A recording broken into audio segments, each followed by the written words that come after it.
When does too much become excessive? I mean, I had a strange fascination with it. Who couldn't help but have How so strange fascination? Well, because I'm a Republican, really. I don't believe in that. I think it's an extraordinarily expensive PR stunt for the British aristocracy. But there is, I guess, a human identification and also the spectacle, the sort of gushing spectacle of it all. You can't help but watch it.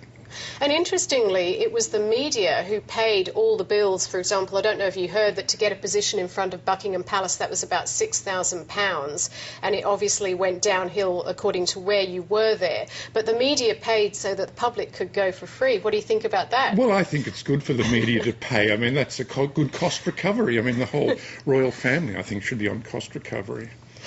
Now, I wonder what your thoughts were, Julian Leeser. Was it overkill? No, I thought it was a fantastic event.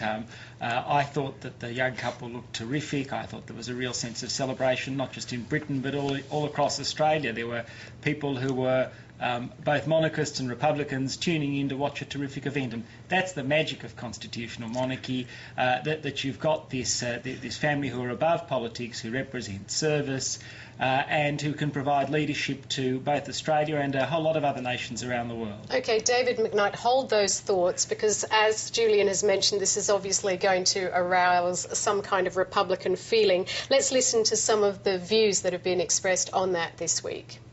I don't think it's a real kick in the guts to the Republic movement. I said to one of the leading Republicans the other day, let's call her Meredith Bergman, that this is something that, you know, not fantastic for the Republic movement. She said, oh, well, you know, once Prince William loses his hair, it'll start to fade. And there's a lot of truth in that too. The polls have been trending down. If you look at the trends from the time of the referendum, they've gone down to the low 40s, and that's just support for a vague, undefined republic. Once you get a model, of course, that splits, and strong support is now down generally at 25%, but the really fascinating feature is it remains a bell-shaped curve. Support is strongest among the middle-aged and weakest among the old and the young.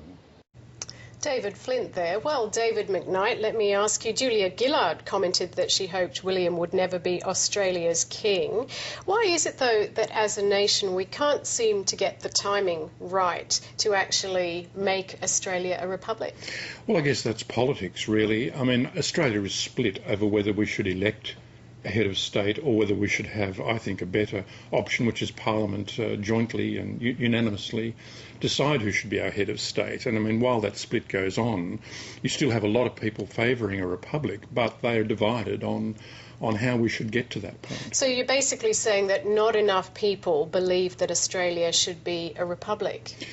I'm saying that if you have an elected head of state, you have to have a lot of constitutional changes, because if you begin to elect someone, that gives the person a great deal of power. Now, under the present constitution, it's a very conservative constitution. That person has, I believe, an excessive amount of power and would be quite destructive to our parliamentary system. Julian Leeser, is that what is holding people back, just the amount of constitutional change that would have to happen? Well, I mean, this is about the Constitution. It's about changing the legal framework for Australia. I think the division among Republicans about the model, as David's expressed, is very strong still. And there hasn't been any real work among the Republican movement to develop consensus around a model since the 1999 referendum. So people can say they want a republic, but it's which model, and I think it's up to Republicans to develop a consensus before this goes forward again. I can't see it happening anytime soon. A lot of Republicans want a republic because of the issue of identity. They say it'll set Australia on its own path. But aren't there a lot of other identity issues we have to deal with before perhaps what some might regard as a window dressing exercise?